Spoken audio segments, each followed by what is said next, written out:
Welcome back to All This Math. This is Professor Parker. Today we're going to solve a multi-step equation. You see it behind me, all right?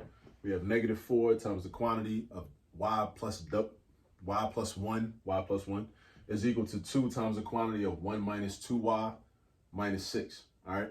So in these problems, you got to first look at them, understand them, and decide what you're going to do first. So what I do first when I see a problem like this is I'm going to get rid of the parentheses. So as a rule, I suggest you get rid of the parentheses, all right? Now, how do you get rid of the parentheses? You can't just erase them. Don't just take your pencil out and just erase them. Nah, you got to do a mathematical operation to get rid of them, which is the distributive property.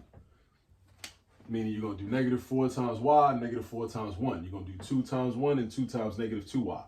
So that's going to give us -4y minus 4 is equal to 2 minus 4y minus 6.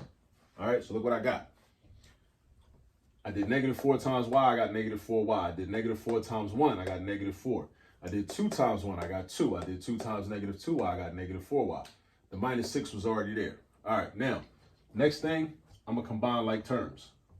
The 2 and the -6. So I got -4y minus 4 is equal to -4 minus 4y.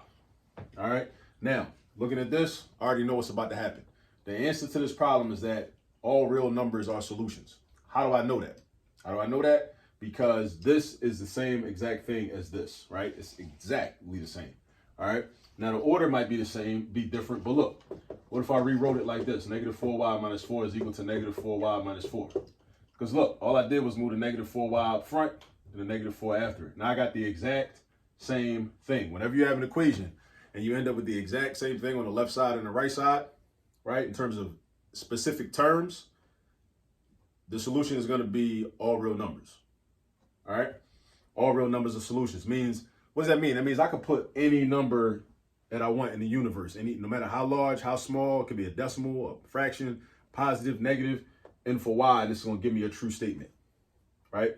So all real numbers are solutions, right? 1 is a solution, 5 is a solution, 86 million is a solution, -2 is a solution, 1/3 is a solution. Any of those numbers plugged in the place of y is going to give us a true statement, right? Now, if I kept going and I really wanted to solve for y, this is what I would do.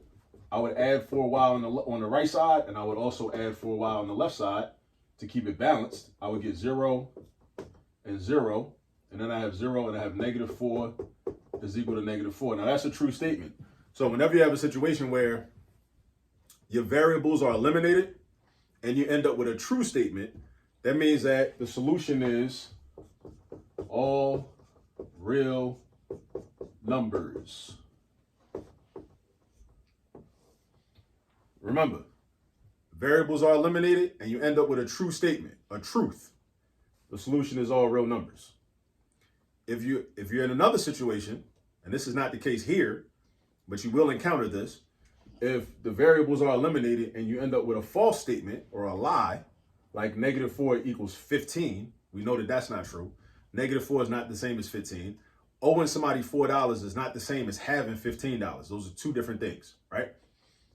That would be no solution. That means there's no solution. That means there is no real number in the entire real number system that you would be able to plug into that equation, not this equation right here, but in that equation and get a true statement, between the left side and the right side of the equal sign. So keep those things in mind. All right. The solution here is all real numbers. What does that mean? That means that any number in the whole universe you could pick and you could plug in for y and get a true statement.